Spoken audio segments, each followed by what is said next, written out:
بسم اللہ الرحمن الرحیم۔ شروع اللہ کے نام سے جو بڑا مہربان نہایت رحم والا ہے۔ السلام علیکم۔ آپ صلی اللہ علیہ وسلم نے فرمایا، جس شخص میں یہ 3 باتیں ہوں گی وہ ایمان کا مزہ پا لے گا۔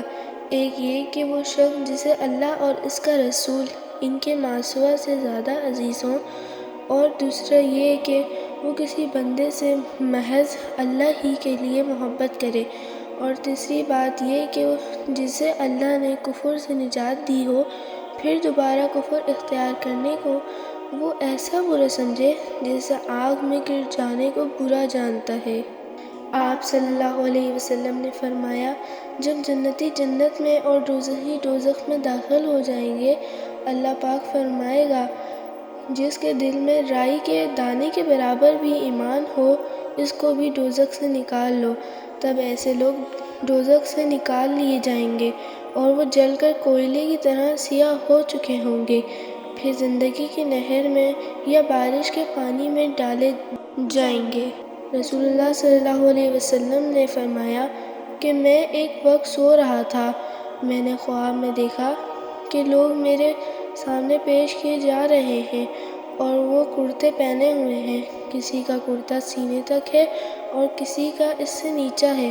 پھر میرے سامنے عمر بن خطاب لائے گئے، ان کے بدن پر جو کرتا تھا اسے وہ گھسیٹ رہے تھے، یعنی ان کا کرتا زمین تک نیچے تھا۔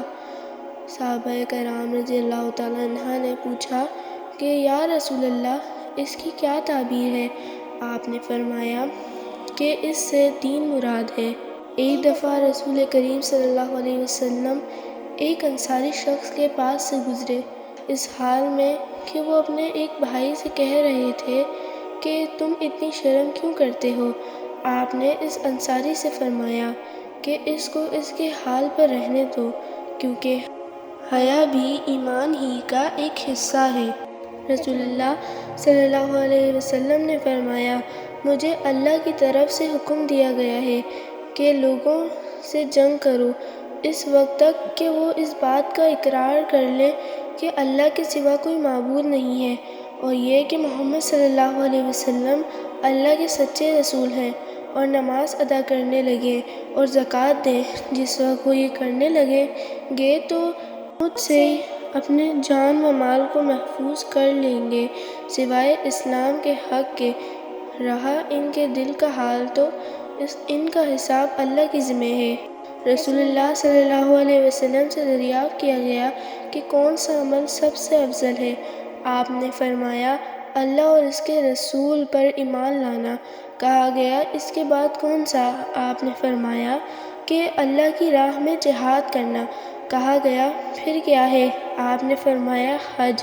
بلکہ محض ظاہر طور پر مسلمان بن گیا ہو یا قتل کے خوف سے تو لغوی حیثیت سے اس پر مسلمان کا اطلاق درست ہے، جیسا کہ ارشاد باری تعالیٰ ہے، جب یہ دیہاتیوں نے کہا کہ ہم ایمان لے آئے، آپ کہہ دیجئے کہ تم ایمان نہیں لائے، بلکہ یہ کہو کہ ظاہر طور پر مسلمان ہو گئے، لیکن اگر ایمان حقیقتاً حاصل ہو تو وہ باری تعالیٰ کے ارشاد، بے شک دین اللہ کے نزدیک صرف اسلام ہی ہے، کا مصداق آیات شریفہ میں لفظ ایمان اور اسلام ایک ہی معنی میں استعمال کیا گیا۔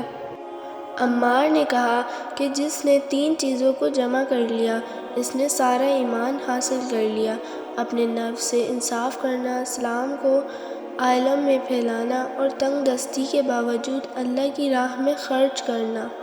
ایک آدمی نے رسول اللہ صلی اللہ علیہ وسلم سے پوچھا، کون سا اسلام بہتر ہے؟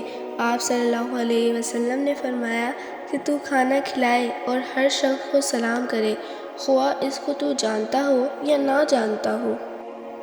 حضرت محمد صلی اللہ علیہ وسلم نے فرمایا، مجھے دوزخ دکھلائی گئی تو اس میں زیادہ تر عورتیں تھیں جو کفر کرتی ہیں۔ کہا گیا، حضور، کیا وہ اللہ کے ساتھ کفر کرتی ہیں؟ آپ صلی اللہ علیہ وسلم نے فرمایا کہ خاوند کی ناشکری کرتی ہیں اور احسان کی ناشکری کرتی ہیں۔ اگر تم عمر بھر ان میں سے کسی کے ساتھ احسان کرتے رہو، پھر تمہاری طرف سے کبھی کوئی ان کے خیال میں ناگواری کی بات ہو جائے تو فوراً کہہ اٹھیں گی کہ میں نے کبھی بھی تجھ سے کوئی بھلائی نہیں دیکھی۔